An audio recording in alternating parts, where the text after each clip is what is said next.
நமக்கு விரோதமா எழும்பியிருக்கிறாங்க, நமக்கு விரோதமா நிறைய சதி ஆலோசனை செய்யறாங்க, மாந்திரிகம் செய்யறாங்க, அப்படி பண்றாங்க இப்படி பண்றாங்கன்னு சொல்லி நம்ம நிறைய நேரம் நமக்கு மற்றவர்கள் செய்த காரியங்களை குறிச்சு ரொம்ப வேதனைப்படுறது உண்டு. ஆனா உங்களுக்கு ஒரு ரகசியத்தை சொல்லட்டுமா? உங்களுக்கு அவங்க என்ன தீமை செய்ய வேண்டும் என்று திட்டங்களை போட்டு கொண்டிருக்கிறாங்களோ, உங்களுக்கு என்ன காரியங்களை செய்ய வேண்டும் என்று அவங்க பிளான் போட்டு வேலை செஞ்சுட்டு இருக்காங்களோ, அந்த பிளானையை கர்த்தர் தலைகீழா மாத்திடுவார். வேதத்திலிருந்து ஒரு வேத பகுதி வாசிக்கிறேன். எஸ்தர் எழுதின சரித்திர புத்தகம் 7ஆம் அதிகாரம் 10வது வார்த்தையை நான் உங்களுக்காக வாசிக்கிறேன். ஆமான் மொர்தெகாய்க்கு ஆயத்தம் பண்ணின தூக்கு மரத்தில் ஆமானையே தூக்கி போட்டார். இங்கே ஆமான் மொர்தெகாய்க்கு ஒரு தூக்கு மரம் செய்கிறான். குடும்பமா பிளான் பண்ணி, இந்த ஊர்க்காரங்களாம் சேர்ந்து பிளான் பண்ணி மொர்தெகாய்க்காக ஒரு தூக்கு மரம். இதே மாதிரி நம்மளுக்கு பிளான் பண்ணி நம்மளை காலி பண்ணு சொல்லி உங்க வேலை ஸ்தலத்துல, உங்க படிக்கிற இடத்துல, உங்க ஊர்ல உங்களை பிளான் பண்ணி பல காரியங்களை செய்யலாம். பயப்படாதீங்க. ஏனென்றால் மொர்தெகாயின் தேவன் நம்மளோடு இருக்கிறார். மொர்தெகாய்க்கு அற்புதம் செய்த ஆண்டவர் நமக்கும் அற்புதங்களை செய்வார். விசுவாசிக்கிறீங்களா?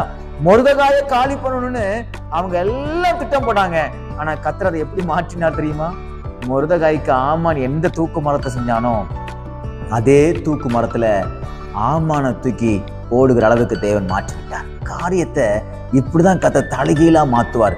நம்ம போட்டு டிப்ரெஷன்ல ஆக வேண்டாம். நம்ம மனசு கஷ்டத்துல நம்ம போக வேண்டாம். நம்ம ரொம்ப கிறிஸ்துவுக்குள்ள மனமகிழ்ச்சியா இருந்து அதை தேவ பலனா பெற்றுக்கொள்ளணும். நம்ம போட்டு அவங்க அப்படி பண்றாங்க, இவங்க இப்படி பண்றாங்க, எனக்கு அப்படி பேசுறாங்க, என்னை பத்தி இப்படி பேசுறாங்க, எனக்கு பின்னாடி அப்படி பேசுறாங்க, எனக்கு முன்னாடி இப்படி பேசுறாங்க, எனக்கு அது செய்யறாங்க இது செய்யறாங்க, எனக்காக பணம் கொடுத்து பண்றாங்க.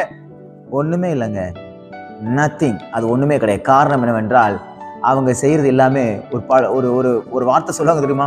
சொந்த காசுலயே சூனியம் வைக்கிற மாதிரி. அதே மாதிரிதான் அவங்க உங்களை காலி பண்றதுக்காக அவங்க திட்டங்களை போடல, தங்களை தாங்களே கெடுத்துக் கொள்வதற்கு பல திட்டங்களை போடுகிறார்கள். நீங்கள் தேவன் பட்சமாக இருக்கும் பொழுது, நீங்கள் தேவனுக்கு பிரியமான ஒரு வாழ்க்கையை வாழும் பொழுது தேவன் அதை அப்படி தலைகீழ மாற்றுவார். அதனால அவங்க இப்படி பண்றாங்கன்னு சொல்லி எதுவுமே கவலைப்படவே படாதீங்க.